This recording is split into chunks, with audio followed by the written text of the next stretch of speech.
কথা রাখেননি মার্কিন president Donald Trump. Iran Israel সংঘাত 2 সপ্তাহ সময় নিয়ে পর্যবেক্ষণ করবেন, এমন কথা জানিয়ে হঠাৎ ইরানের ফোর্দো, নাতানজ ও ইস্পাহান পারমাণবিক কেন্দ্রে হামলা চালিয়েছেন। জবাবে ইসরায়েল ও যুক্তরাষ্ট্রের নৌবহর লক্ষ্য করে পাল্টা হামলা চালিয়েছে ইরান।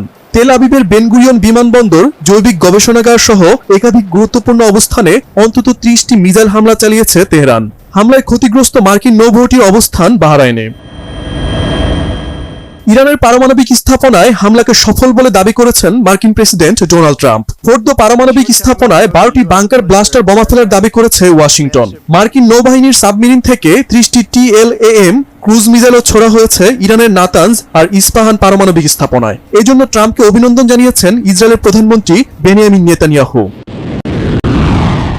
ইরান জানিয়েছে এমন পরিস্থিতির আশঙ্কায় আগেই পারমাণবিক উপকরণ সরিয়ে নেওয়া হয়। আন্তর্জাতিক পারমাণবিক শক্তি সংস্থা বলেছে, ইরানের 3টি পারমাণবিক স্থাপনায় যুক্তরাষ্ট্র হামলা চালানোর পরও আশেপাশের এলাকায় তেজস্ক্রিয়তার মাত্রা বৃদ্ধি তথ্য পাওয়া যায়নি। এ বিষয়ে সোমবার বিশেষ বৈঠকে বসবে সংস্থাটি।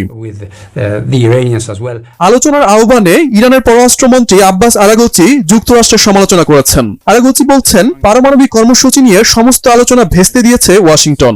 ইসরায়েলের হামলার পর ইউরোপীয় নেতাদের আহ্বানে সাড়া দেয় ইরান। তারপর যুক্তরাষ্ট্রের হামলার পর তার সমস্তটাই পণ্ড হয়ে গেছে বলে মন্তব্য করেন ইরানের পররাষ্ট্রমন্ত্রী। এই পরিস্থিতিতে ইরানের পক্ষ থেকে একের পর এক পাল্টা হামলার হুঁশিয়ারি উচ্চারণ হচ্ছে। ইসরায়েল ও যুক্তরাষ্ট্রকে এক চুলো ছাড় দিতে নারাজ ইরান। দেশটির সর্বোচ্চ নেতা আয়াতুল্লাহ আলী খামিনি বলেন, সংঘাতে জড়িয়ে নিজের সর্বনাশ ডেকে এনেছে যুক্তরাষ্ট্র। এতে ইরানের তুলনায় যুক্তরাষ্ট্রের ক্ষতি বহুগুণ হবে বলে সতর্ক করেন তিনি।